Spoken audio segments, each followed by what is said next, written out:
Hello everyone, welcome back to our channel. आज हम शुरू करने वाले हैं द इंडियन कॉन्ट्रैक्ट एक्ट 1872 का लेक्चर नंबर 2, जिसके अंदर हम डिस्कस करने वाले हैं essential for a valid contract के बारे में। इससे पहले वाले लेक्चर में हमने डिस्कस किया था कॉन्ट्रैक्ट एक्ट का सेक्शन 1, कॉन्ट्रैक्ट एक्ट का सेक्शन 2 और कॉन्ट्रैक्ट एक्ट के बारे में कुछ ब्रीफ इंट्रोडक्शन। अब मैंने अपनी पिछली वीडियो के अंदर सेक्शन 2 जब करवाया था, उसमें मैंने आपको वॉइडेबल कॉन्ट्रैक्ट की डेफिनेशन नहीं करवाई थी। उस डेफिनेशन को भी आज के सेशन में हम पूरा करेंगे और साथ साथ हम देखेंगे essential for a valid contract क्या क्या होते हैं। तो शुरू करते हैं एसेंशियल फॉर वैलिड कॉन्ट्रैक्ट। अब अगर हम बात करें एसेंशियल फॉर वैलिड कॉन्ट्रैक्ट की, तो इसमें सबसे पहला पॉइंट आता है हमारा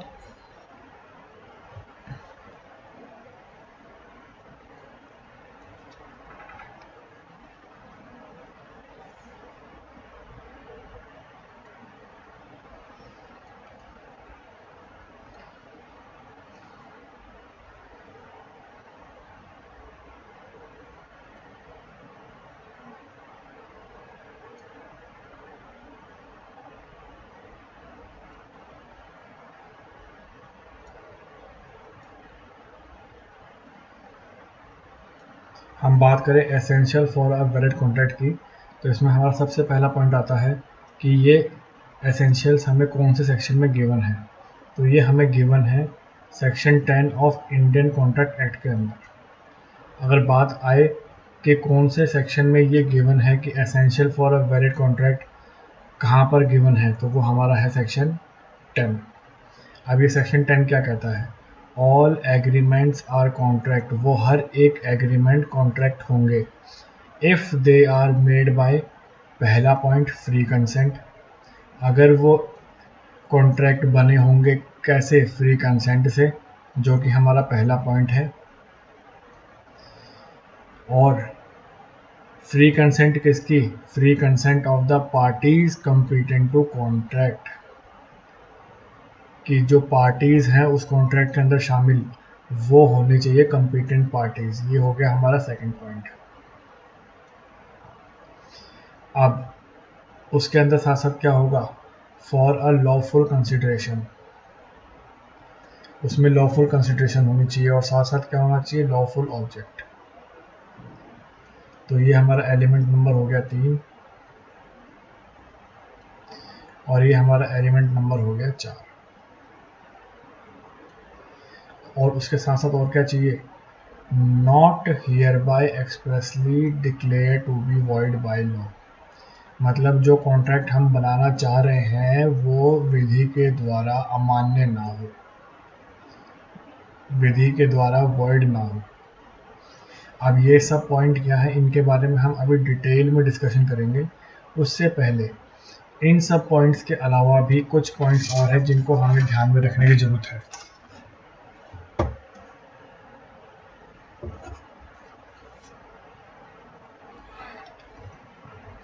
कुछ अन्य पॉइंट्स भी हैं जिनको हमें ध्यान में रखने की ज़रूरत है, जैसे कि कोई भी कॉन्ट्रैक्ट वैलिड कॉन्ट्रैक्ट कब बनेगा? जब उसमें इंटेंशन होगी। इंटेंशन किस चीज़ की? Intention to create legal relationship.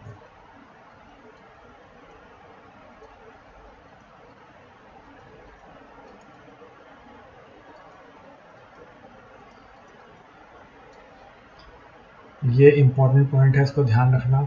जिस कॉन्ट्रैक्ट में ये इंटेंशन नहीं है, जिस एग्रीमेंट में ये इंटेंशन नहीं है, तो वो एग्रीमेंट कभी भी वैलिड कॉन्ट्रैक्ट नहीं बन सकता। और ये क्या है, कैसे होगा, इसके बारे में हम अभी आगे आने वाले लेक्चर में डिस्कस करेंगे। अगला पॉइंट है हमारा,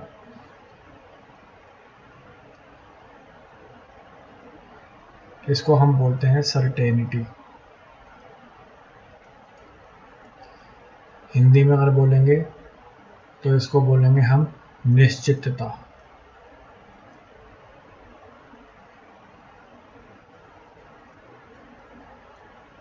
निश्चितता। अगला पॉइंट अगर हम देखें इसके अंदर, पॉसिबिलिटी ऑफ परफॉर्मेंस।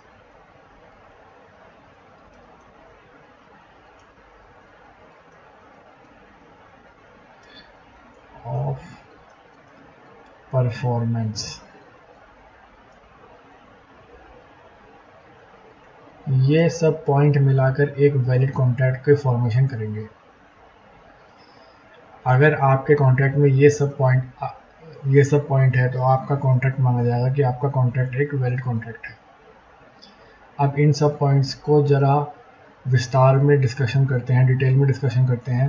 तो हमारा पहला पॉइंट आता है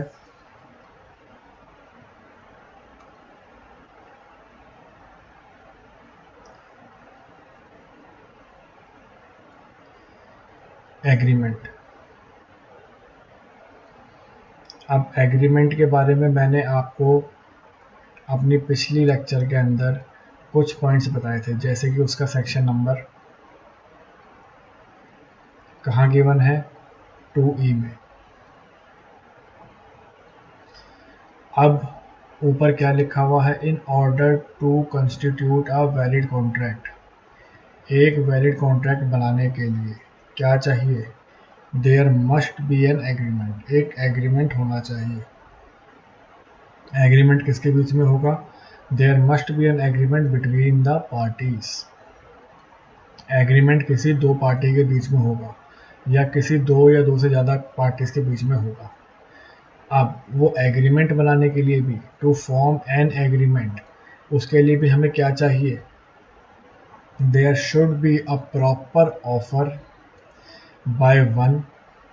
ऑफर कौन देता है, ऑफर देता है ऑफरर, प्रपोजर या प्रपोजर, और उसको एक्सेप्ट कौन करेगा, and it's proper acceptance by the other. अब अदर कौन हुआ यहाँ पे, अदर यहाँ पे हुआ ऑफरी, प्रपोजी या प्रोमिसी। मतलब अगर हम कह दें कि ए जो कि एक ऑफरर है या जो कि एक प्रपोजर है या जो कि एक प्रोमिसर है, उसने बी जो कि एक ऑफरी है या प्रपोजी है या प्रोमिसी है,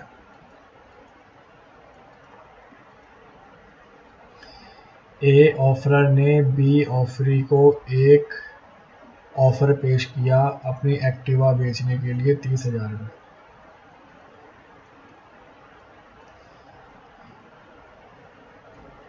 एक्टिवा, अब बी ने उसी एक्टिवा को खरीदने के लिए उस ऑफर के ऊपर अपनी सहमति दे दी कि मैं तेरी एक्टिवा 30,000 में खरीदने को तैयार हूँ। तो ये क्या बन गया, ये बन गया एक्सेप्टेड या एक्सेप्टेंस बोल सकते हैं इसको, जो कि हमें कहाँ गिवन है, सेक्शन 2B के अंदर गिवन है। अब अगर हम बात करें इस डेफिनेशन के according, to form an agreement there should be a proper offer. अब यहाँ पे ऑफर जो पेश किया गया वो ए की तरफ से पेश किया गया बी को, और जो एक्सेप्टेंस आई वो किसकी तरफ से आई, वो बी की तरफ से आई ए को। तो यहाँ तक की आपको बात समझ में आती है। अब हम आगे बढ़ते हैं।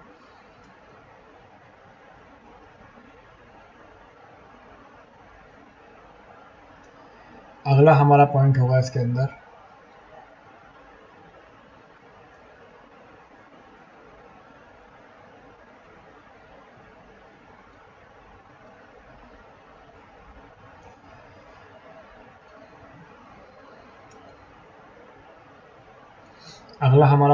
इसके अंदर फ्री कंसेंट।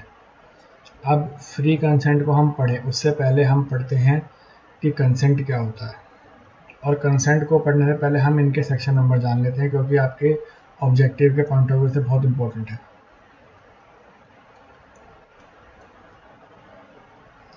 अगर हम बात करें कंसेंट की, तो वो आपका गिवन है सेक्शन 13 के अंदर। अगर हम बात करें फ्री कंसेंट की, तो वो आपका गिवन है सेक्शन 14 के अंदर। क्वेश्चन आपसे पूछेगा कंसेंट की डेफिनेशन कहाँ गिवन है, आपका आंसर होगा सेक्शन 13। क्वेश्चन आपसे पूछेगा फ्री कंसेंट कहाँ गिवन है, आपका आंसर होगा सेक्शन 14। ये 2 पॉइंट आपको समझ में आते हैं। अब हम बात करते हैं सिर्फ कंसेंट की।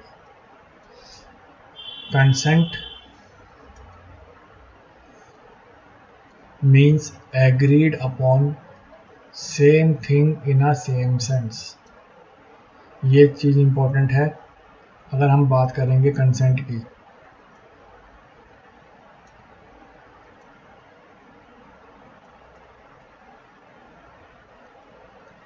अगर हम बात करेंगे कंसेंट की, तो इसमें हमें क्या देखना है, सेम थिंग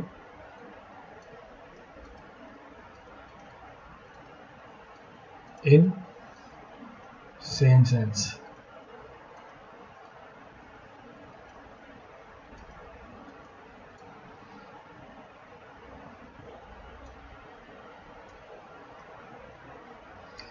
अब इसको ज़रा एग्जाम्पल से समझते हैं।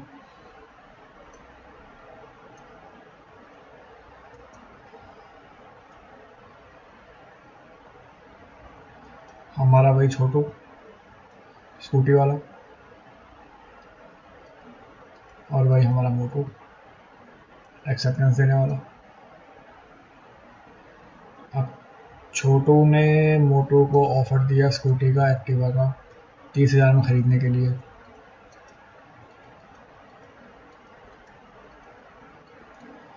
तो मोटू ने भी जो अपनी एक्सेप्टेंस दी थी, वो किस लिए दी थी, एक्टिवा के लिए दी थी। अब जब छोटू ने अपनी ऑफ़र दी है तो किसके लिए दिया है यहाँ पे, एक्टिवा के लिए। अब जब मोटू ने अपनी एक्सेप्टेंस दी है यहाँ पे तो किस लिए दी है, एक्टिवा के लिए। तो मतलब चाहे छोटू हो चाहे मोटू हो, दोनों के दिमाग में कौन सी इमेज थी, एक्टिवा। सेम थिंग थी और सेम सेंस भी था कि मैं तेरे को ये 30,000 में बेचना चाहता हूँ अपनी स्कूटी, और मैं तेरे से ये स्कूटी 30,000 में लेना चाहता हूँ। तो इसको हम बोलते हैं same thing in a same sense. और अगर हम इसी की हम बात करें लीगल टर्म्स में, हम इसको को क्या बोलेंगे, तो लीगल टर्म्स में हम इसको बोलेंगे कंसेंसस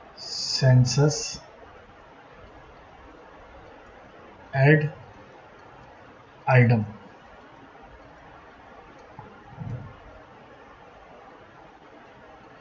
कंसेंसस एड आइडम मतलब इसका इंग्लिश मीनिंग ये होता है same thing in a same sense. और अगर आपसे क्वेश्चन में पूछ ले same things in a same sense का लीगल टर्म क्या होता है, तो वो होता है कंसेंसस एड एडम। और ये हमें कहाँ गिवन है, ये हमें गिवन है कंसेंट की डेफिनेशन में। और कंसेंट की डेफिनेशन हमें कहाँ गिवन है, वो हमें गिवन है सेक्शन 13 में। यहाँ तक कि आपको बात समझ में आती है। एक बार हम ऊपर दोबारा अपने चार्ट पे देखते हैं।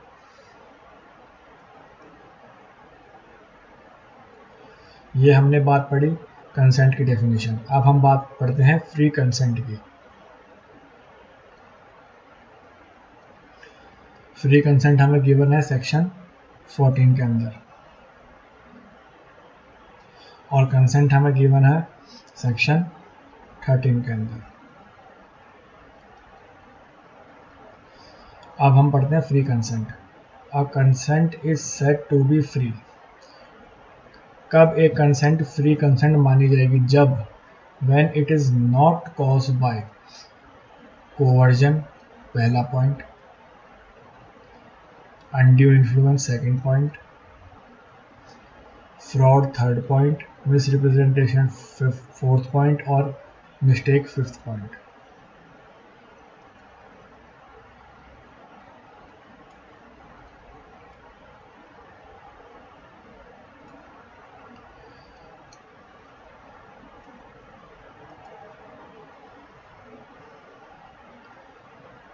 सेक्शन 14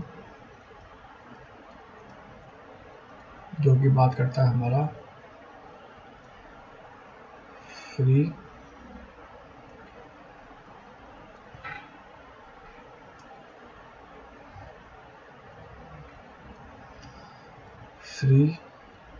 कंसेंट की।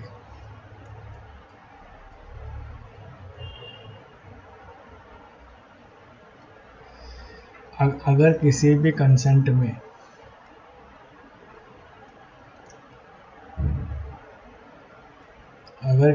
कंसेंट में ये 5 एलिमेंट मौजूद हैं। अभी एलिमेंट कौन कौन से होंगे?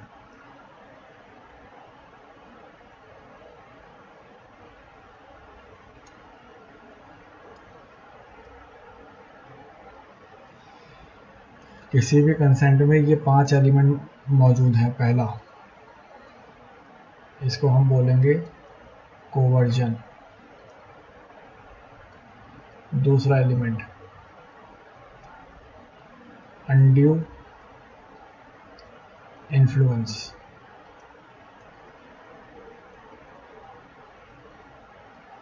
तीसरा एलिमेंट फ्रॉड।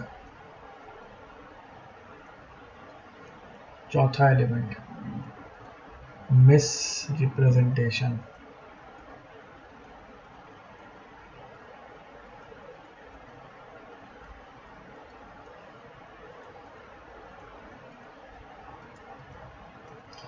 और पांचवा element mistake.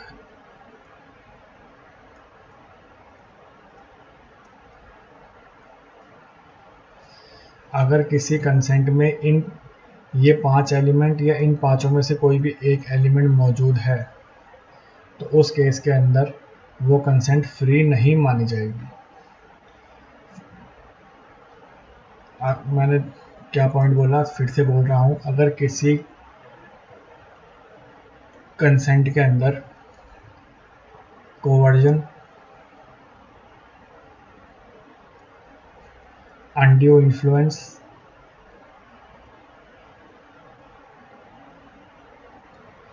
Fraud, miss representation,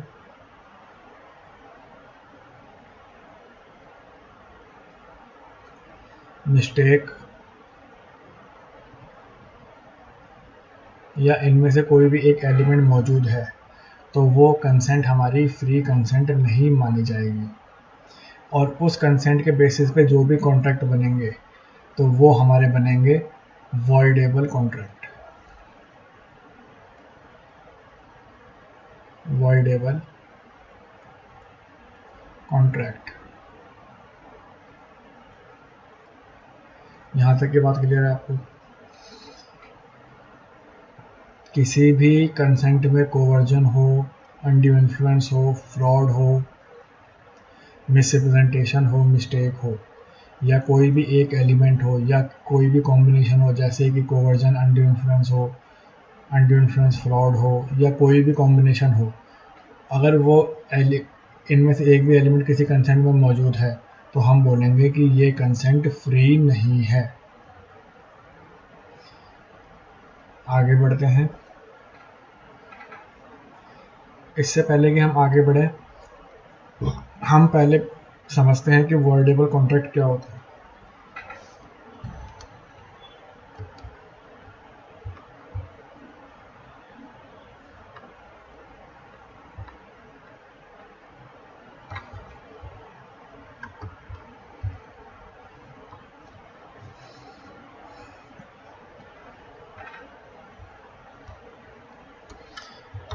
हम समझते हैं कि वॉइडेबल कॉन्ट्रैक्ट होते क्या हैं।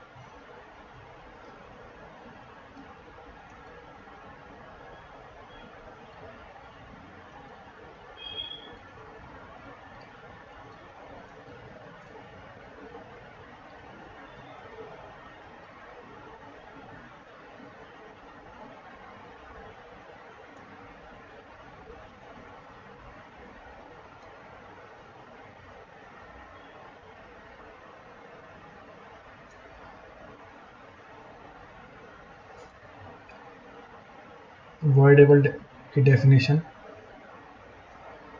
an agreement which is enforceable by law at the option of one or more parties thereto, not at the option of other or others, is voidable. Example लेके समझते हैं. ए है, बी है. ए ने धोखे से बाय फ्रॉड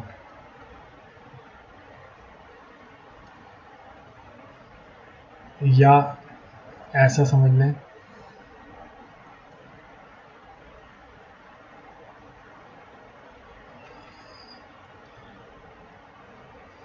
ए ने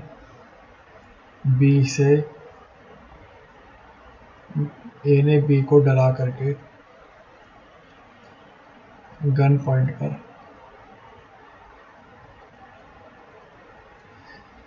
उससे उसके 20 करोड़ के मकान के, बी का मकान था 20 करोड़ का, और गन पॉइंट पर उसको बोला ए ने कि तू मेरे को अपना मकान 10 लाख में बेच दे.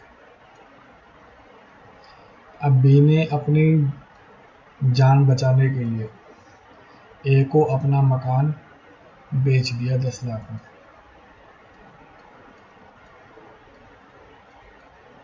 जो कि कितने का था? 20 करोड़ का. अब यहाँ पर ये बी भाई साहब कोर्ट जाएंगे, अपनी सारी कहानी बताएंगे और ये बात सिद्ध करेंगे कि हाँ ये चीज़ जो थी ये मेरे को डरा धमका करके किया गया है. और अगर ये बात साबित हो गई तो कोर्ट जो है इस कॉन्ट्रैक्ट को बना देगा वॉइडेबल कॉन्ट्रैक्ट.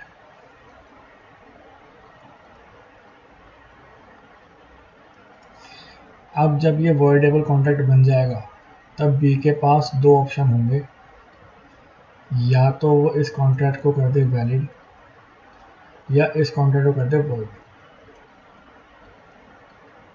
अगर वो इस कॉन्ट्रैक्ट को एक्सेप्ट कर लेता है तो ये हो जाएगा वैलिड, और अगर इस कॉन्ट्रैक्ट को वो मना कर देता है तो वो हो जाएगा वॉइड.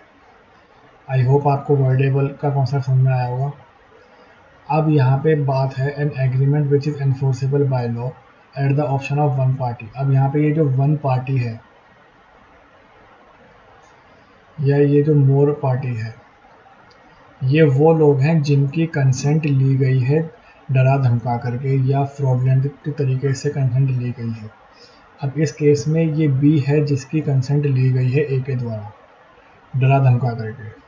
तो यहाँ पर बी है जिसके पास ऑप्शन है कि वो या तो इस कॉन्ट्रैक्ट को वॉइड करे या वॉइडेबल करे.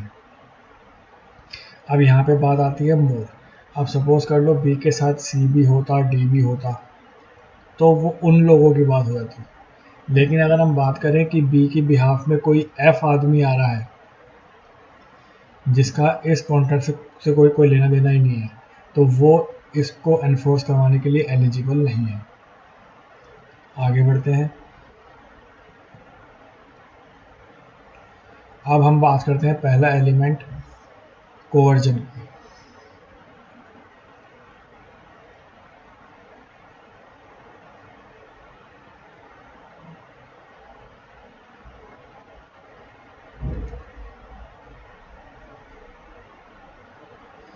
हमारा पहला एलिमेंट कोवर्जन. इसमें सबसे पहली बात कोवर्जन का सेक्शन 15. दूसरी बात ये होता क्या है, तो पहली चीज़ इसमें हम लिखेंगे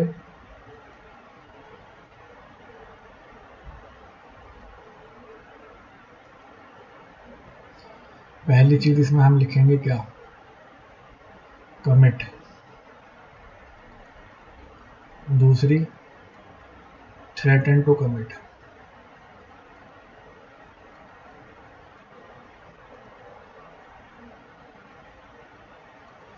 तीसरा अनलॉफुल डिटेंशन.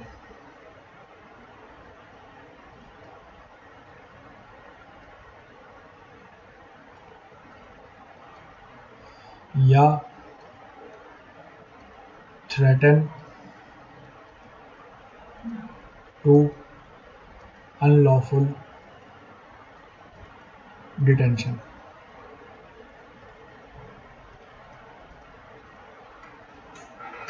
किसकी? प्रॉपर्टी की।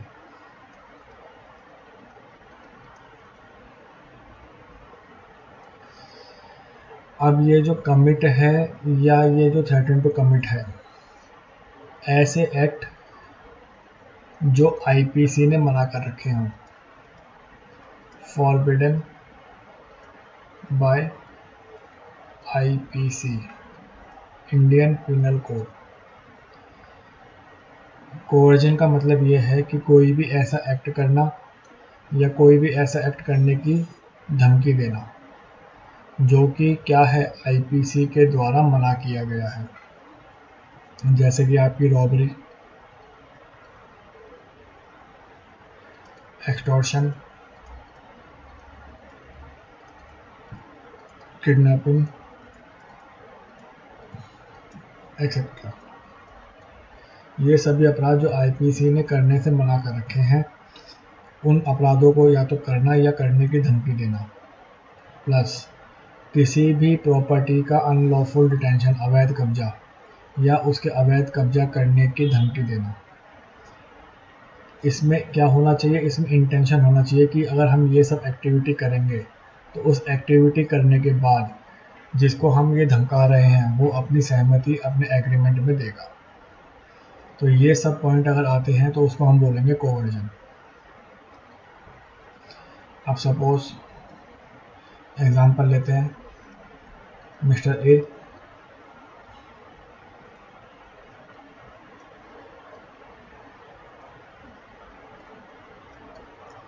मिस्टर ए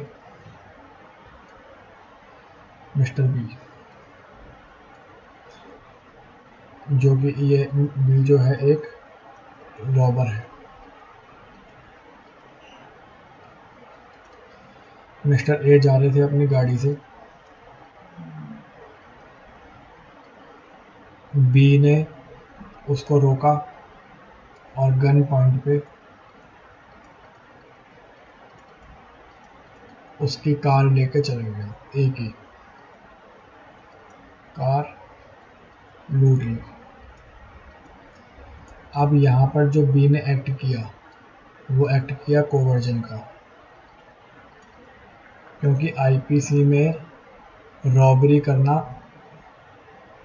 एक अपराध माना गया है और यहाँ पर बी ने वही अपराध कर दिया।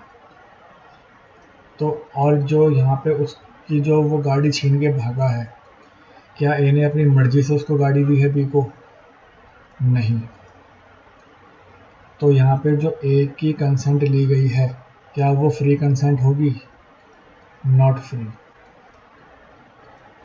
जोर ज़बरदस्ती से डरा धमका करके ली गई कंसेंट फ्री कंसेंट नहीं होती। यहाँ तक कि आपको बात समझ में आती है? तो ये बात थी आपकी कोवर्जन की। अब हमारी बात आती है अनड्यू इन्फ्लुएंस की।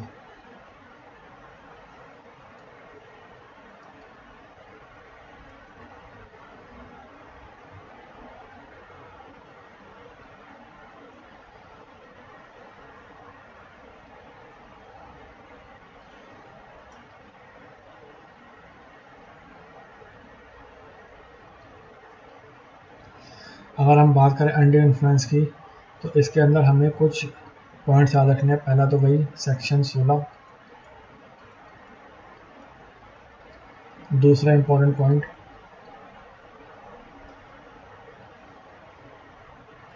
जो रिलेशन होगा पार्टीज के बीच में,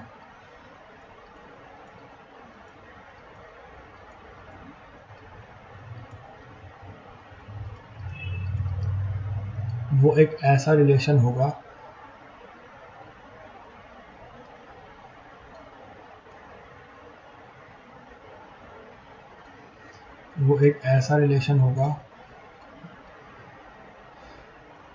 जिसमें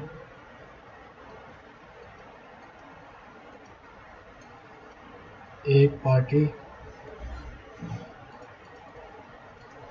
दूसरे का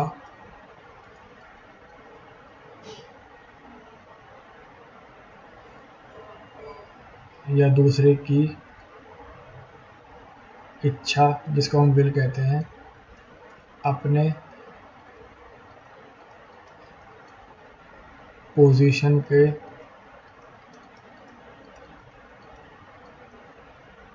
गलत इस्तेमाल करके लेगी।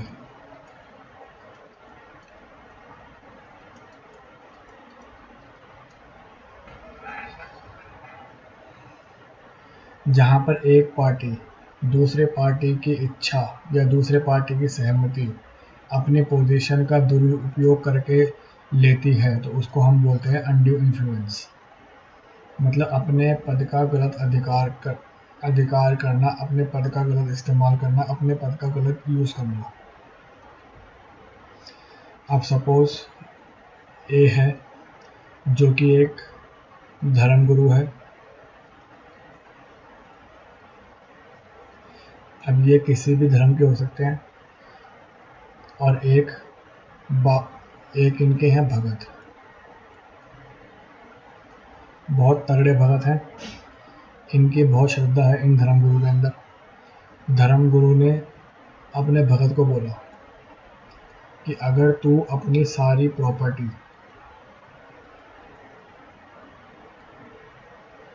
मेरे नाम कर दे तो मैं तेरे को स्वर्ग दिलाऊंगा। अब क्योंकि इन भगत को अपने बाबा के ऊपर बहुत विश्वास था, इन्होंने अपनी प्रॉपर्टी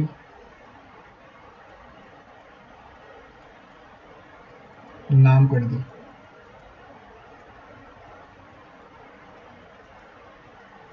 तो अब हम यहाँ पे ये देखेंगे कि क्या ये जो भगत था, इसने जो ये प्रॉपर्टी नाम की है, क्या इसमें इसकी फ्री कंसेंट थी?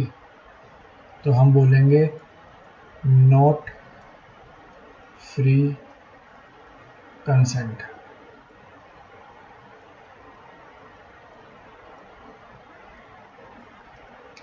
अब फ्री कंसेंट क्यों नहीं थी ये भी सुन लो। अब यहाँ पे जो बाबा था ए, इसने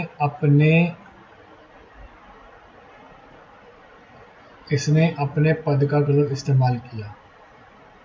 बाबा जानता था कि ये जो भगत है मेरा पक्का चेला है और ये मेरी कोई बात नहीं टालेगा, तो इसने अपने उस पद का गलत इस्तेमाल करके उसकी प्रॉपर्टी अपने नाम करवा ली। तो यहाँ पर ये बनेगा हमारा अनड्यू इन्फ्लुएंस। और इसी के ऊपर हम एक और समझते हैं।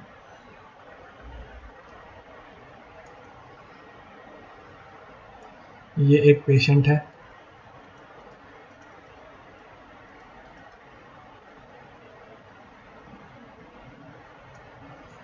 और ये एक नर्स है।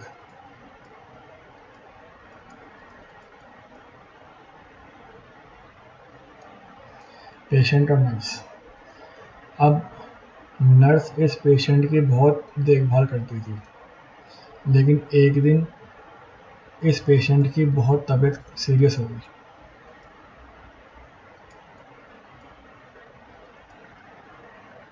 तो अब इस मौके का फ़ायदा उठाते हुए नर्स ने पेशेंट को बोला कि अगर तू मेरे को 1 करोड़ रुपए देगा तब मैं तेरी जान बचाऊंगी, वरना तेरी जान नहीं बचाऊंगी।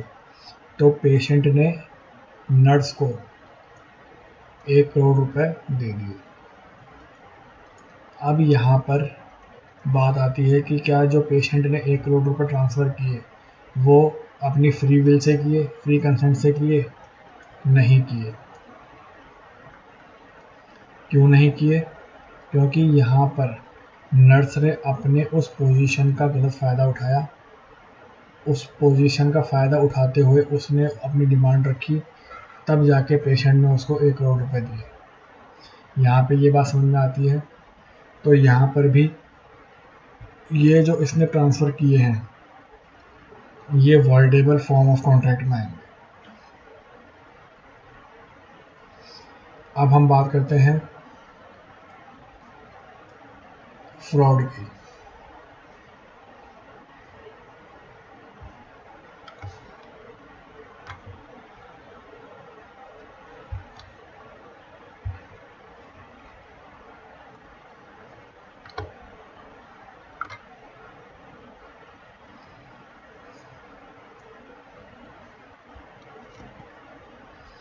अगर हम बात करें फ्रॉड की, तो फ्रॉड में हमें कुछ चीज़ों पे ध्यान देना पड़ेगा।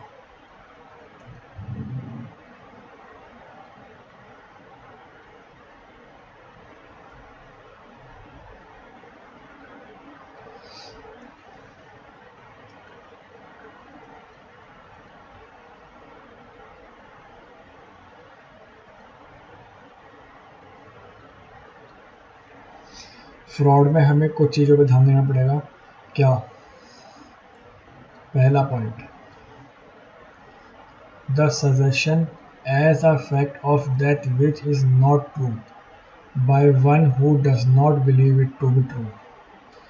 एक ऐसा स्टेटमेंट जो एक आदमी जानता है कि ये चीज़ सही नहीं है, ये जानते हुए भी वो ये स्टेटमेंट दे रहा हो। उसको मालूम है कि मैं जो ये स्टेटमेंट दे रहा हूँ या जो मैं ये प्रॉमिस कर रहा हूँ वो प्रॉमिस सही नहीं है, ये जानते हुए भी वो इस प्रॉमिस को कर रहा हो, वो फ्रॉड कहलाया जाएगा। या active concealment of fact by one having knowledge और बिलीव ऑफ फैक्ट। वो ये फैक्ट जानता था कि ये चीज़ गलत है लेकिन फिर भी उसको वो छुपा रहा है, ये भी एक फ्रॉड है। अब वो फ्रॉड कैसे है वो मैं आपको एग्जांपल में बताऊंगा। ए promise made without intention of performing it. ऐसे प्रॉमिस जिसको कि वो जानता है कि इसको मैं परफॉर्म बिल्कुल भी नहीं करूँगा, वो भी फ्रॉड की कैटेगरी में आ गए। Any other act fitted to deceive. किसी को भी हानि पहुंचाने के लिए कोई भी एक्ट किया गया हो वो भी फ्रॉड की कैटेगरी में आ गए। एनी सच एक्ट और ओमिशन। कोई भी ऐसा एक्ट या कोई भी ऐसा ओमिशन वो कहलाया जाएगा फ्रॉड। यहाँ तक कि आपको बात समझ में आती है। अब इसमें एक्सप्लेनेशन है जो कि क्वेश्चन बार बार बनता है। क्या है? Mayor silence as to fact likely to affect the willingness of person to enter into a contract is not fraud unless the circumstances of the case are such that regard being had to them it is the duty of the person keeping silence to speak or unless his silence is itself equivalent to speech। अगर आपने किसी जगह पर अपनी सहमति नहीं दी और आप वहाँ पर साइलेंट रह गए तो वो फ्रॉड नहीं माना जाएगा। लेकिन जहाँ पर आपकी ड्यूटी बनती थी कि आपको उसको डिस्क्लोज़ करना था और आप वहाँ पर भी साइलेंट रह गए तो वो फ्रॉड माना जाएगा। इसके एग्जांपल देखते हैं।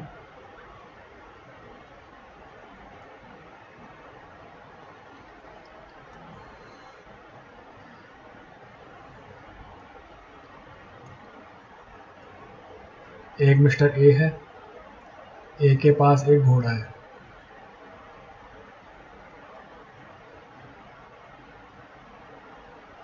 एक मिस्टर ए है और ए के पास एक घोड़ा है और एक मिस्टर बी है।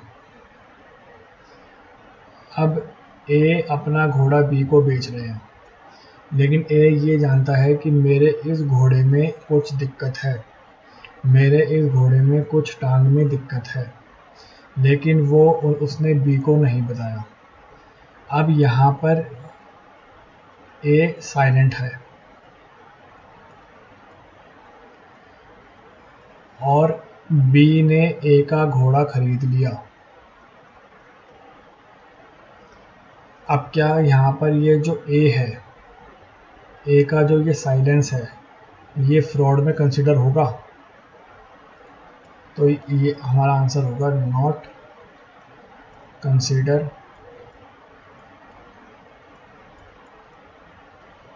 As fraud.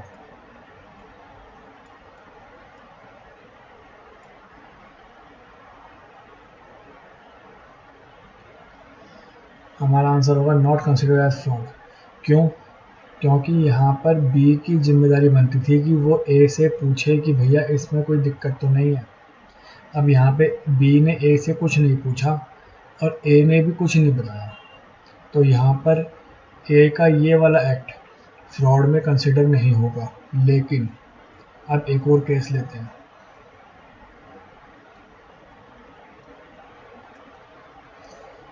ए है, ए के पास घोड़ा है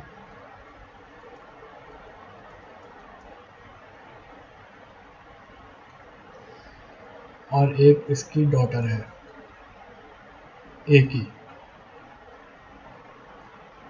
एक बेटी है। अब ए ने वो घोड़ा अपनी बेटी को दौड़ाने के लिए दिया। अब यहाँ पर ए साइलेंट था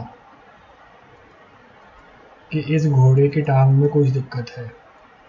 उसकी बेटी वो घोड़ा ले गई और उस घोड़े से एक्सीडेंट हो गया और वो घोड़ा गिर गया जिससे उसकी बेटी को चोट लगी।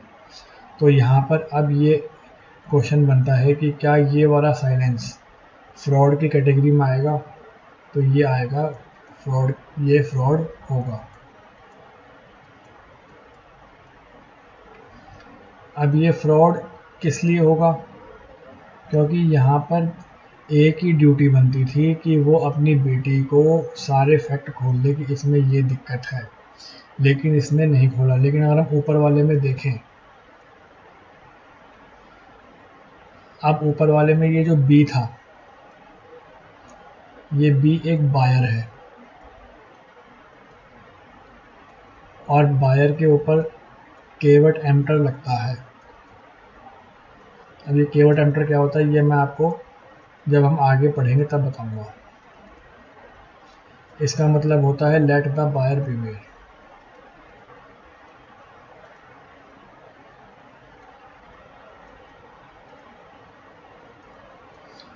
लेकिन इसके नीचे वाले केस में ये तो इसकी डॉटर थी और डॉटर कौन से उसमें आती रिलेशन में आती है?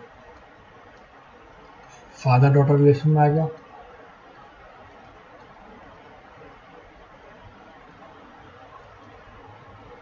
तो यहाँ पर ये एज्यूम किया जाता है कि फादर अपनी डॉटर को कंप्लीट इन्फॉर्मेशन देगा, लेकिन यहाँ पर कोई इन्फॉर्मेशन नहीं दी गई। तो इसी वजह से यहाँ पे जो ए का साइलेंस है वो फ्रॉड की कैटेगरी में आ गया है। अब ऐसे भी समझ लेते हैं कि कोई ऐसा प्रॉमिस है जो ए ने किया है बी से। ए ने कोई प्रॉमिस किया है बी से,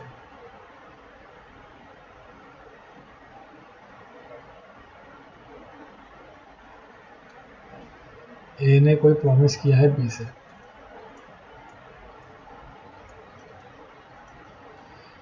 और ए ये जानता है कि मैं इसे परफॉर्म नहीं करूँगा। तो इस केस में ए ने एक फ्रॉड किया है। यहाँ तक कि आपको बात समझ में आती है। अब हम चलते हैं अपने अगले टॉपिक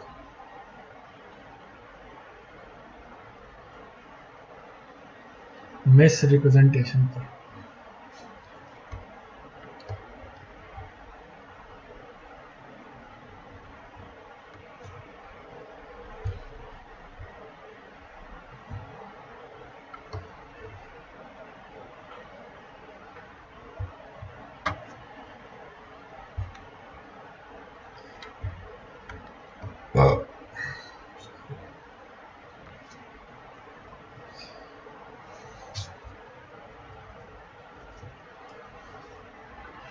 हमारा अगला टॉपिक मिस रिप्रेजेंटेशन। अब फ्रॉड में हमने क्या देखा था कि वो जो फैक्ट थे, वो जो बातें बोल रहा था, वो ये जानता था कि ये चीज़ें सही नहीं हैं, फिर भी उसने उस चीज़ों को आगे रखा। अब मिस रिप्रेजेंटेशन इससे उल्टा है। मिस रिप्रेजेंटेशन में क्या होता है कि मिस रिप्रेजेंटेशन में उसको पता नहीं है कि ये चीज़ गलत है, वो उस चीज़ को सही मान करके आगे प्रेजेंट कर रहा है। लेकिन अगर हम बात करें फ्रॉड में, तो फ्रॉड को उसको पता है कि ये चीज़ गलत है, लेकिन वो उसे सही बना करके पेश कर रहा है। लेकिन मिस रिप्रेजेंटेशन के केस में उसको पता भी नहीं है कि ये चीज़ गलत है और वो उसको सही मान के आगे चीज़ बढ़ा रहा है। फ्रॉड में उसकी कोई इंटेंशन नहीं होती कि वो अपने प्रॉमिस को परफॉर्म करे। मिस रिप्रेजेंटेशन में उसकी इंटेंशन होती है कि वो प्रॉमिस परफॉर्म करेगा, लेकिन उसे ये पता नहीं होता कि ये इसके फैक्ट सही है या गलत है। बस इतना ही फ़र्क है इन दोनों में।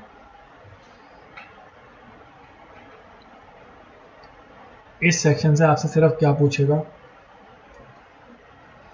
सेक्शन का नंबर जो कि है 18, और फ्रॉड में और इसमें डिफरेंस पूछ लेगा। तो फ्रॉड में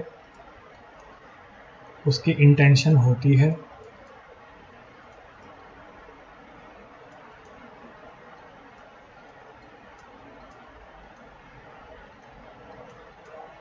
और मिस रिप्रेजेंटेशन में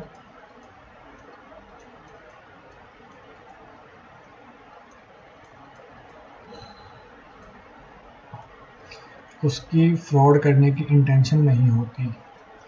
उसको ये लगता है कि ये फैक्ट सही है और उसी के बेसिस पे वो बात करता है। लेकिन फ्रॉड में उसको मालूम होता है कि ये फैक्ट भी गलत है, जो बात कह रहा हूँ मैं वो भी गलत है, और उसके बाद फिर भी वो उसको सही बोल के प्रेजेंट करता है। लेकिन मिस रिप्रेजेंटेशन में उसको ये फैक्ट पता ही नहीं होते, लेकिन वो गुड फेथ में पेश करता है। तो यहाँ पर एक वर्ड आएगा आपका मिस रिप्रेजेंटेशन में, good faith.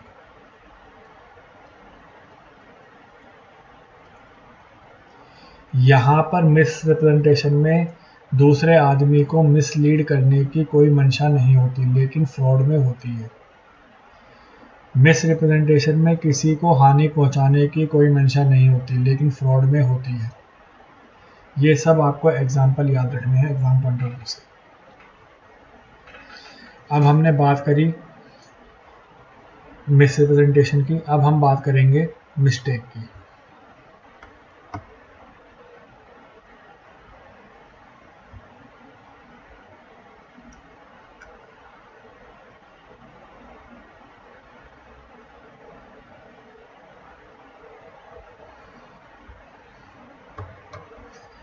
Sorry,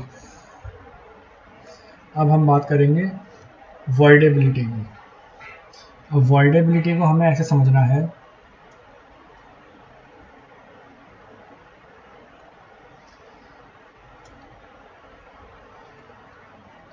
वॉइडेबिलिटी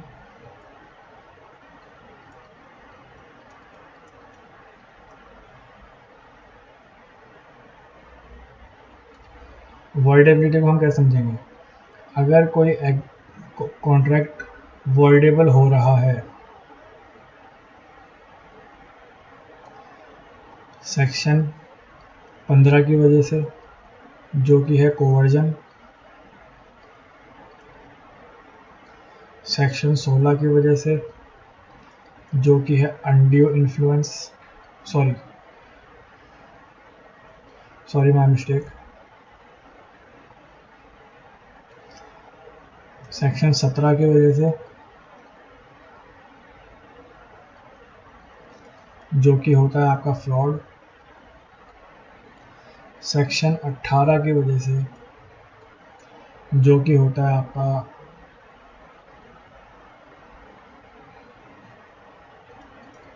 miss representation. तो ये सब जो होंगे वॉइडेबल, ये वॉइडेबल होंगे अकॉर्डिंग टू सेक्शन 19। और अगर हम बात करें कोई कॉन्ट्रैक्ट वॉइडेबल हो रहा है सेक्शन 16 के अकॉर्डिंग, जिसको हम बोलते हैं अनड्यू इन्फ्लुएंस,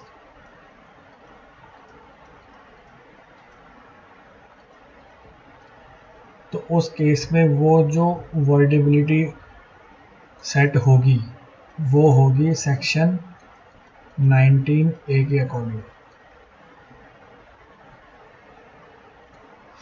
अब ये दोनों पॉइंट बहुत इंपॉर्टेंट है, आपसे क्वेश्चन में पूछ सकता है कि अगर कोई कॉन्ट्रैक्ट अफेक्ट हुआ है कोवर्जन से तो उसकी वर्डेबिलिटी कौन से सेक्शन में हमें दी गई है, तो वो दी गई है 19 के अंदर।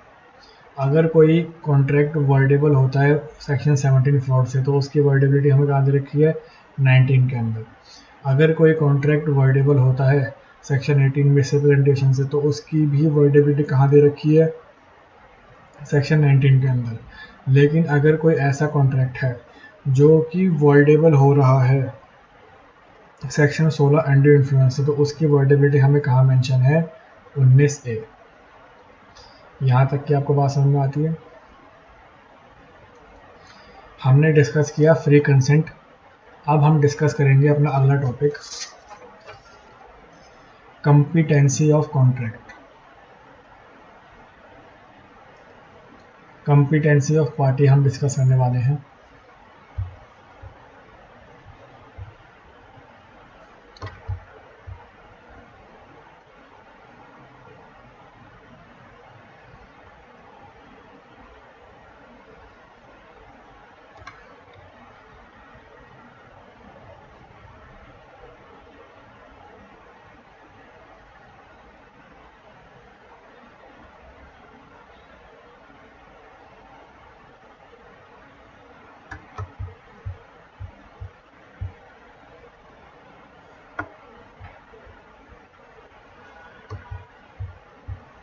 Sorry for delay.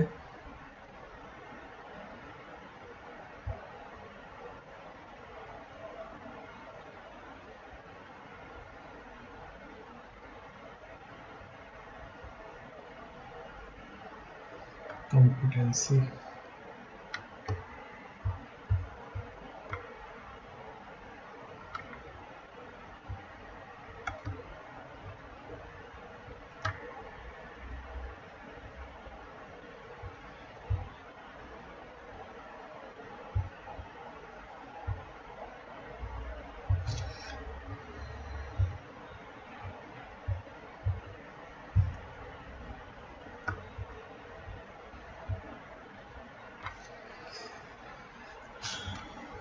अब हम बात कर रहे हैं कंपिटेंसी के बारे में, जो कि हमें दी गई है सेक्शन 11 के अंदर।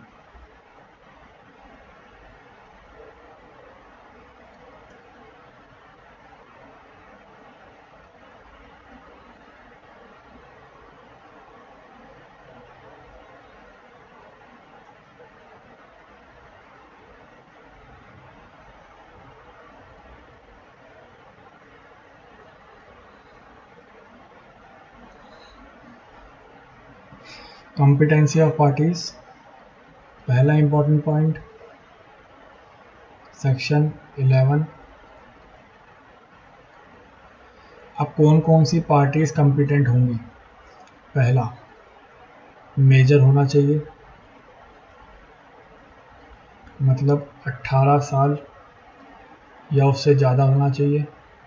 दूसरा साउंड माइंड का होना चाहिए।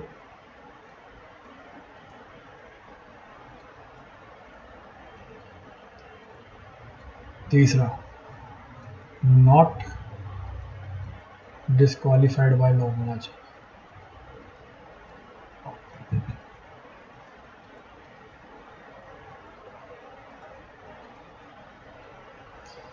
ये सेक्शन 11 में बताई गई है तीन चीज़ें कंपिटेंसी ऑफ पार्टी जो सेट करती है। पहला, कोई भी आदमी हो या कोई भी औरत हो 18 साल या उससे ज़्यादा का, जब वो कॉन्ट्रैक्ट कर रहा हो तो वो साउंड माइंड का होना चाहिए, और कॉन्ट्रैक्ट जब कर रहा हो तो वो लॉ द्वारा डिस्क्वालीफाइड नहीं होना चाहिए।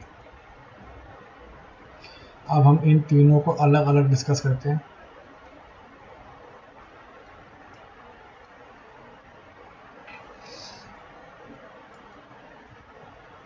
पहला पॉइंट, मेजर,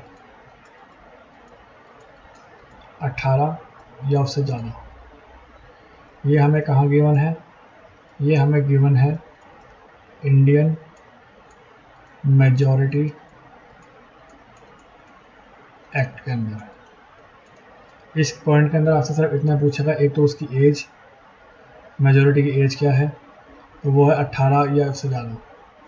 या फिर आपसे पूछेगा कि ये एज कहाँ गिवन है, तो ये एज गिवन है इंडियन मेजॉरिटी एक्ट के अंदर। ये आपसे सिर्फ दो चीज़ें पूछेगा। अब हम बात करते हैं साउंड माइंड की।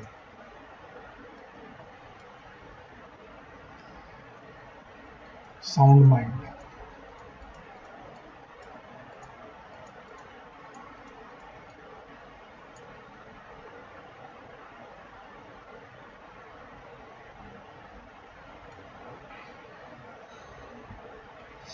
अब कोई भी आदमी साउंड माइंड कब कहलाया जाएगा? जब वो कॉन्ट्रैक्ट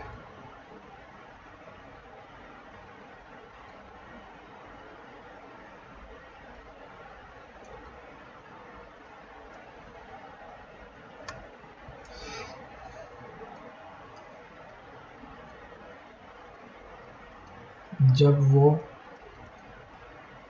कॉन्ट्रैक्ट कर रहा हो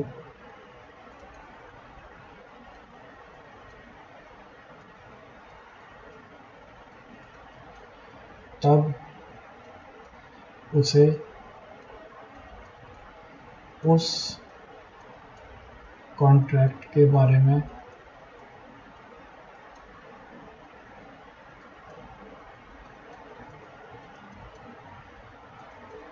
जानकारी हो।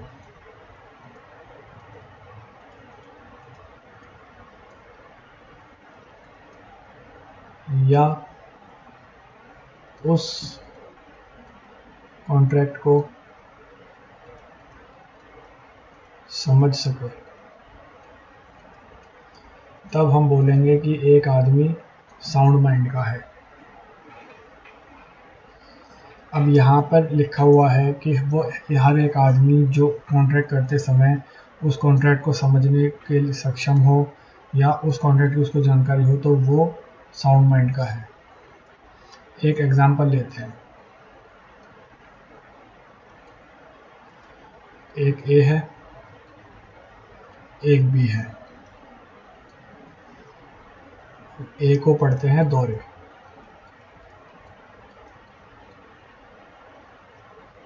ए को दौरे पढ़ते हैं। अब ए ने बी से कॉन्ट्रैक्ट किया।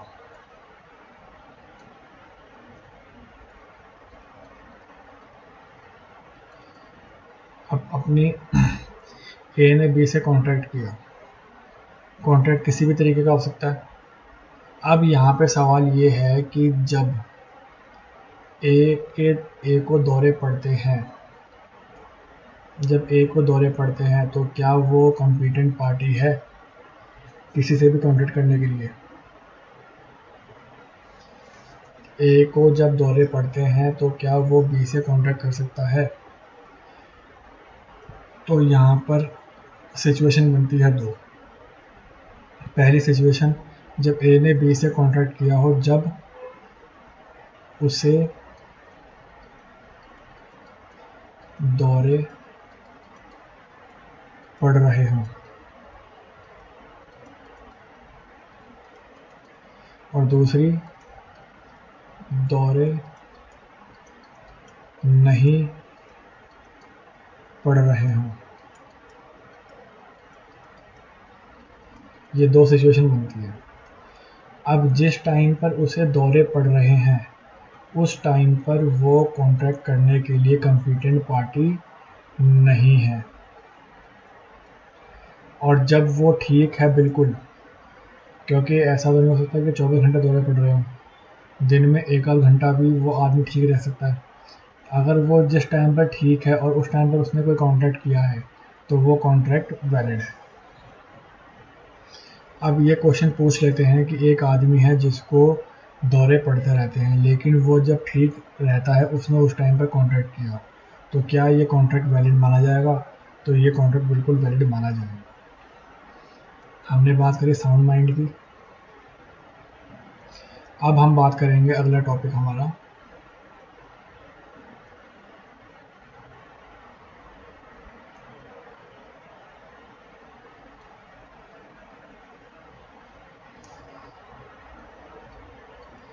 नॉट disqualified by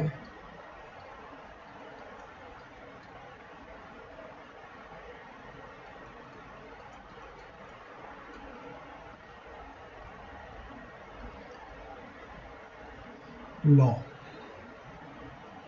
विधि के द्वारा डिस्क्वालिफाइड नहीं होना चाहिए। अब ये डिस्क्वालिफाइड पर्सन कौन से होते हैं? इंसॉल्वेंट पर्सन जो होते हैं, कोई आदमी जेल में हो, प्रिजनर, किसी को कोर्ट ने भगोड़ा घोषित कर रखा हो, जिसको हम बोलते हैं प्रोक्लेम्ड ऑफेंडर। इन सब कैटेगरी के लोग डिस्क्वालीफाई होते हैं लॉ के द्वारा। ये कोई भी कॉन्ट्रैक्ट करने के लिए ये सब चीज़ें किसी आदमी में नहीं होनी चाहिए। अगर ये सब चीज़ें में से कोई भी एक चीज़ आपके अंदर है तो आप कॉन्ट्रैक्ट नहीं कर सकते।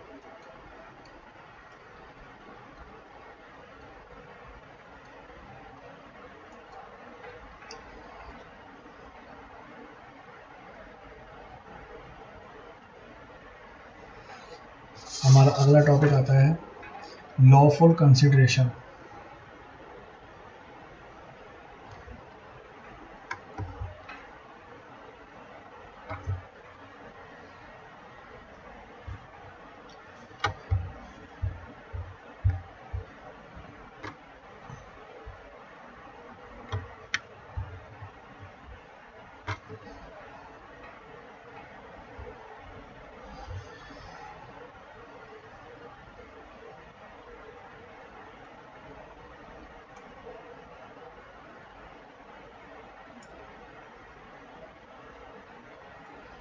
लॉफुल कंसिडरेशन हमारा अगला टॉपिक है।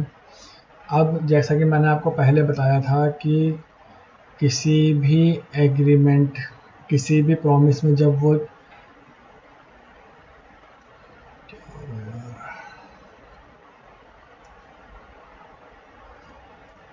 किसी भी प्रॉमिस में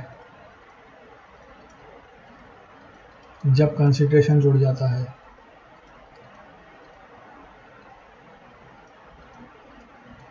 तो वो बन जाता है हमारा एग्रीमेंट। और जब एग्रीमेंट एनफोर्स हो जाता है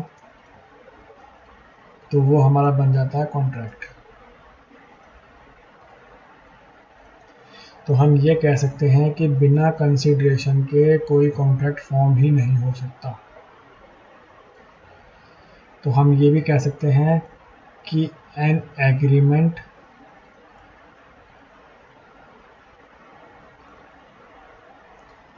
विदाउट कंसिडरेशन इज वॉइड। ये क्वेश्चन आपसे एग्जाम में बहुत बार पूछा गया कि एग्रीमेंट विदाउट कंसिडरेशन वॉइड होगा, वैलिड होगा, वॉइडेबल होगा।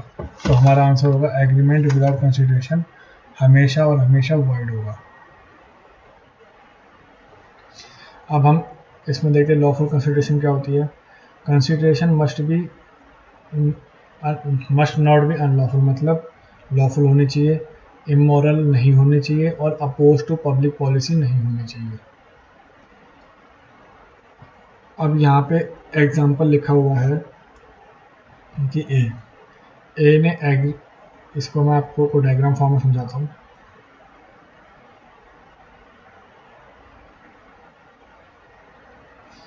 अब अनलॉफुल कंसिडरेशन क्या होती है। ए है, ए ने बी से कॉन्ट्रैक्ट किया कि मैं तेरे को अफीम, जिसको कि हम ओपीएम कहते हैं, अब अफीम दूंगा और तू मुझे 1 लाख रुपए दियो।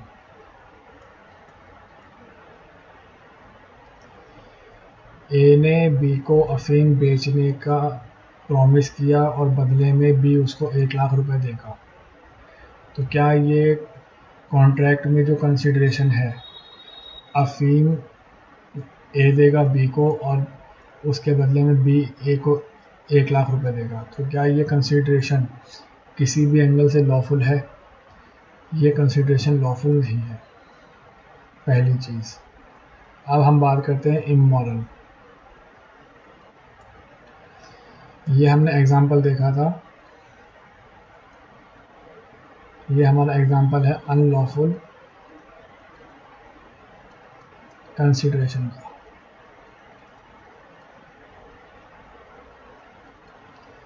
अब अगला एग्जाम्पल देखते हैं हम।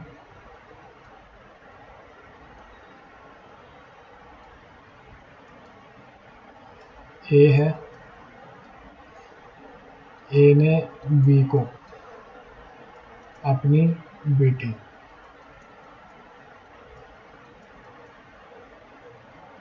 ए की एक बेटी है और ए ने अपनी बेटी को बी को बेच दिया। क्यों बेच दिया? देह व्यापार के लिए, जिसको हम बोलते हैं प्रॉस्टिट्यूशन के लिए, 5,00,000 में।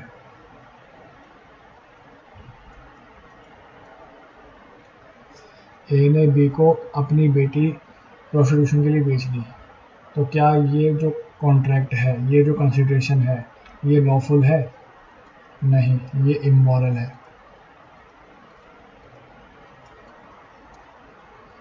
तो ये भी मानी नहीं जाएगी। अब अगला हम देखते हैं अपोज टू पब्लिक पॉलिसी।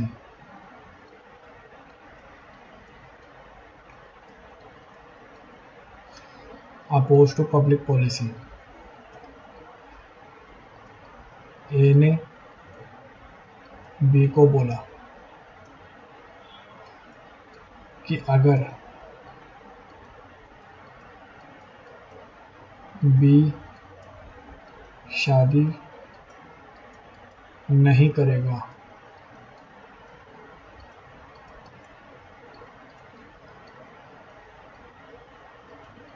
तो ए बी को 10,00,000 देगा।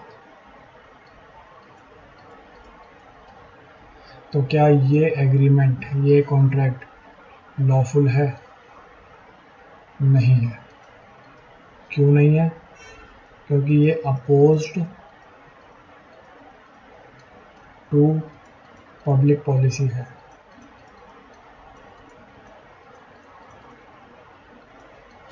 क्योंकि हम किसी को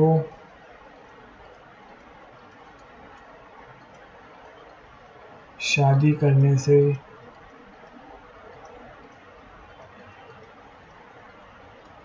नहीं रोक सकते। तो ये अपोज टू पब्लिक पॉलिसी माना जाएगा और ये वर्ड माना जाएगा। एक और एग्जांपल ले लेते हैं। सपोज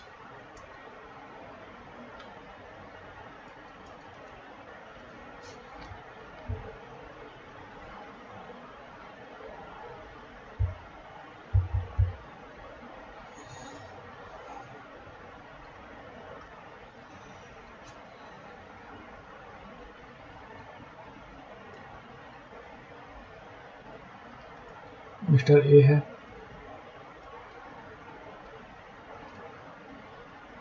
ए ने बी को बोला कि तू कोर्ट में गवाही मत दियो।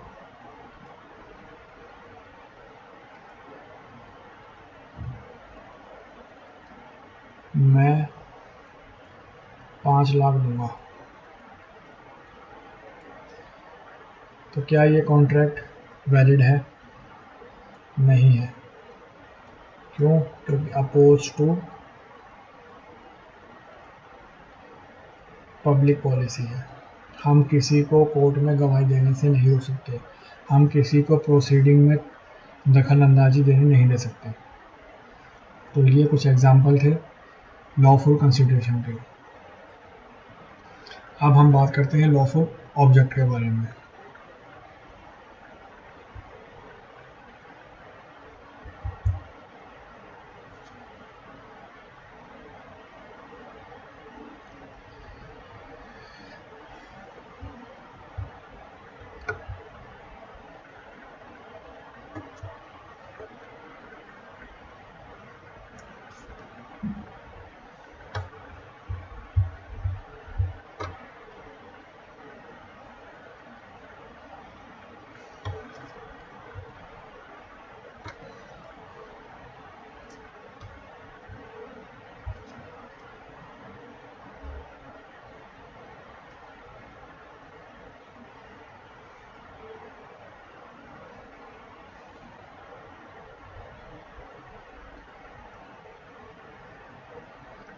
अगला हमारा पॉइंट है लॉफुल ऑब्जेक्ट।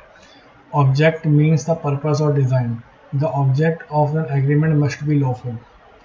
जो भी एग्रीमेंट का ऑब्जेक्ट होगा वो लॉफुल होना चाहिए, वो विधि के विरुद्ध नहीं होना चाहिए, वो जो एग्रीमेंट होगा वो अकॉर्डिंग टू लॉ होना चाहिए।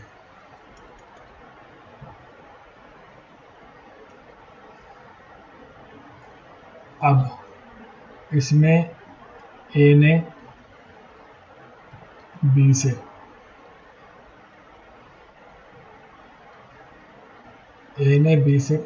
एग्रीमेंट किया कि हम दोनों मिलके स्मगलिंग करेंगे अफीम की। तो क्या इसके अंदर ये जो ऑब्जेक्ट है स्मगलिंग, ये जो ऑब्जेक्ट है स्मगलिंग, ये लॉफुल है? तो ये लॉफुल नहीं है, क्योंकि यहाँ पे हम क्या स्मगल कर रहे हैं। अब स्मगलिंग भी अपने आप में अनलॉफुल है और अफीम भी अपने आप में अनलॉफुल है। तो यहाँ पर जो हम देखेंगे ऑब्जेक्ट की, ये जो इन दोनों के बीच में कॉन्ट्रैक्ट बन रहा है, इसका मेन पर्पस क्या है। यहाँ पर मेन पर्पस है अफीम की स्मगलिंग करना।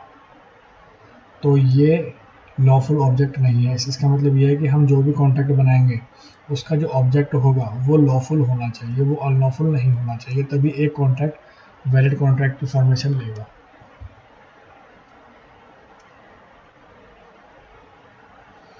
आगे बढ़ते हैं।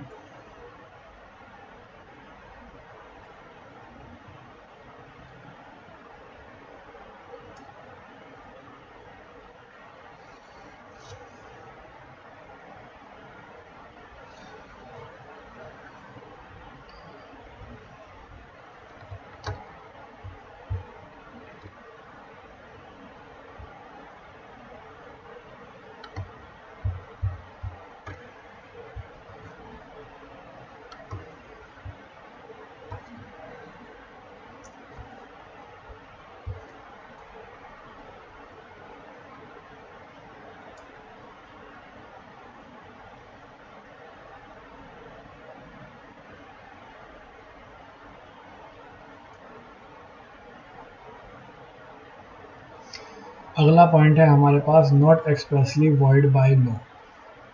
Not expressly void by law, an agreement should not be one which is expressly declaredly void by law. मैंने आपको स्टार्टिंग में बताया था, हम किसी को भी शादी करने से मना नहीं कर सकते, हम किसी को भी लीगल प्रोसीडिंग में दखल देने से मना नहीं कर सकते, हम किसी को भी व्यापार करने से नहीं रोक सकते, और हम किसी को भी उसका प्रोफेशन करने से नहीं रोक सकते। यह आपकी बात कहती है 27 से लेकर 29 तक। आगे हम बात करते हैं। अगला हमारा पॉइंट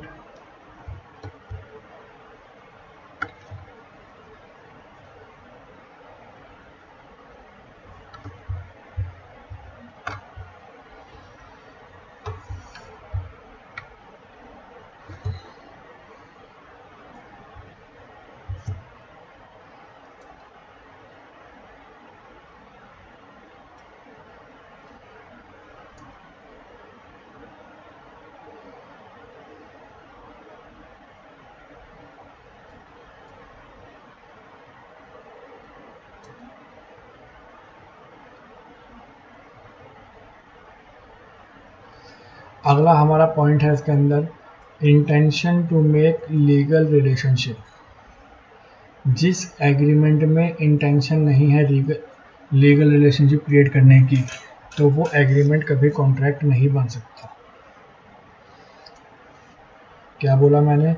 अगर हमें कॉन्ट्रैक्ट बनाना है तो हमें उस एग्रीमेंट के अंदर लीगल रिलेशनशिप क्रिएट करना पड़ेगा।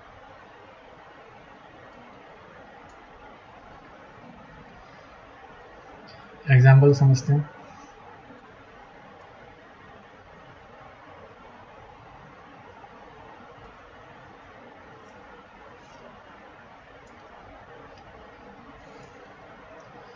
ए ने बी को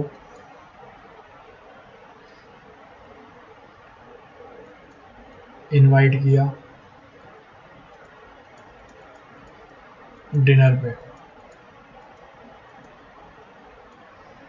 ए ने बी को इनवाइट किया डिनर पे और बी ने एक्सेप्ट कर लिया। अब ए जिस दिन आना था बी को उस दिन वो पिक्चर देखने चला गया और पीछे से बी ए के यहाँ चला गया डिनर करने सेम डे जिस दिन उसको इनवाइट किया गया था, लेकिन वहाँ पर ए मिला नहीं और बी वहाँ पर पहुँच गया। तो क्या यहाँ पर बी ए के ऊपर केस फाइल कर सकता है कि भाई मैं तो आया था, तू मिला नहीं, मेरा इतना पेट्रोल लग गया,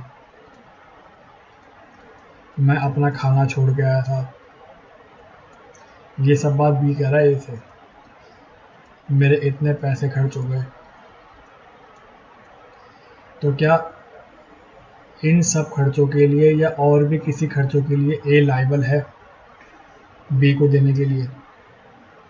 तो यहाँ पर कोर्ट कहेगी कि भैया तुम दोनों के बीच में पहली बात तो सिर्फ हुई है वर्बल कन्वर्सेशन,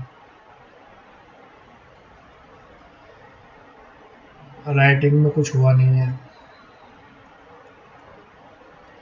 और ये कोई लीगल रिलेशनशिप बिल्ड नहीं कर रहे। तो इस केस में ए लायबल नहीं है, क्योंकि ये ऐसे एग्रीमेंट होते हैं सोशल नेचर के, और सोशल नेचर के एग्रीमेंट कभी भी लायबल नहीं होते। यहाँ तक की बात समझ में आती है आपको?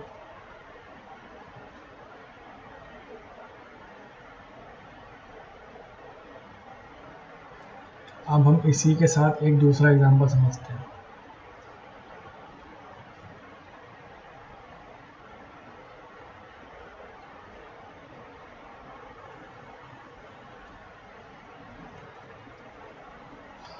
ए ने बी को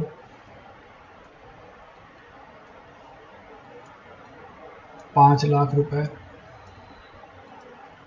उधार दिए 2 महीने के, इस शर्त के साथ कि अगर उसने नहीं लौटाए तो वो उसके ऊपर लीगल एक्शन लेगा। तो अब ये जो इनका कॉन्ट्रैक्ट हुआ है, ये क्या लीगल एक्शन वाला, क्या ये वैलिड है या नहीं है? तो ये बिल्कुल वैलिड है, क्योंकि यहाँ पर कंसिडरेशन है 5 लाख रुपए, और यहाँ पर ये जो लीगल एक्शन है, ये अगर ये काम करने में फेल हो जाता है, 2 महीने में पे करने के लिए फेल हो जाता है, तो उस केस में इसको लीगल एक्शन भुगतना पड़ेगा।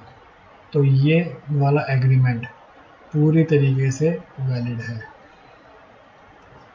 क्योंकि ये कोई सोशल एग्रीमेंट नहीं है, ये एक लीगल रिलेशन क्रिएट कर रहा है। ठीक है, अब हम बढ़ते हैं थोड़ा सा और आगे।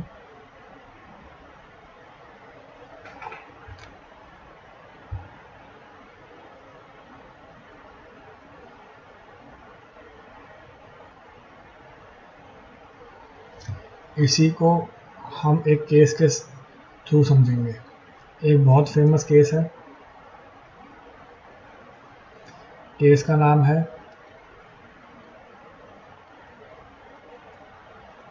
बेल्फर वर्सेस बेल्फे।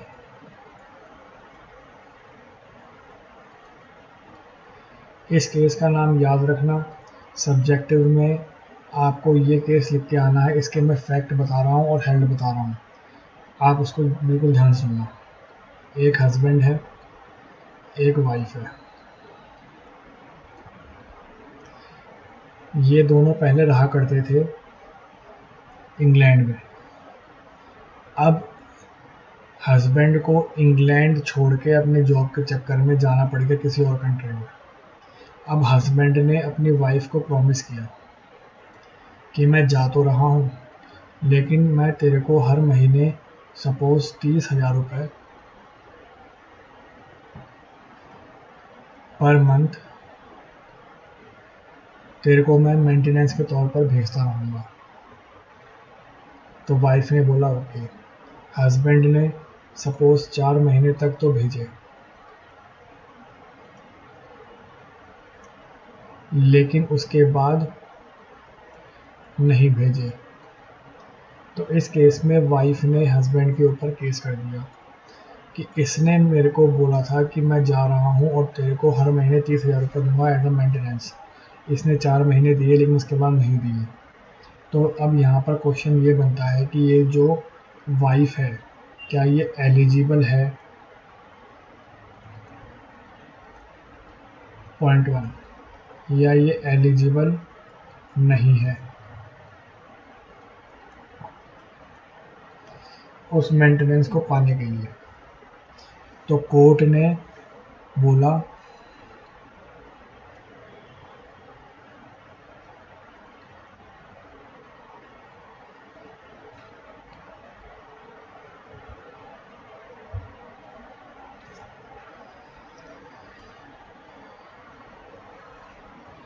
अब कोर्ट ने अपना क्या हेड दिया?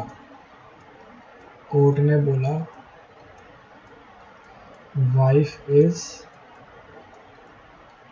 Not eligible.